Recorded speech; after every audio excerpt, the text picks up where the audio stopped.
قصيدة بعنوان اقترب الرجوع، من تأليف الشاعر أحمد يسر مسلم.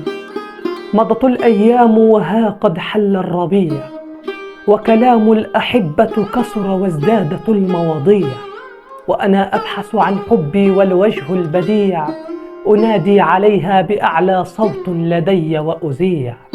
لم يجيبني إلا صوت فاقد للأمل شنيع.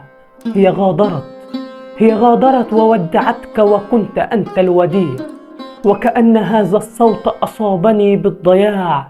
من وحشته تألمت أذني ولم تعد تطيق السماع، ولكنه أعلنها مرة أخرى في صدق وزاع، ثم تركني وحيدا وقال الوداع. حينها بكت عيوني وظلت تنهال بالدموع، ومعدتي لم تعد تستقبل طعاما بل لازمها الجوع، وقلبي دك وانهار كما يدك الأعداء القلوع، وجسدي صار منهكا وأصابني وجع في الضلوع. لم يعد يهدأ لي بال أو سأرضى سوى بالرجوع، فيا ليت الرياح تنقل لك ألمي وحبي وقلبي الموجوع، وعندها لن تصبري على ذلك بل ستهبي بالرجوع.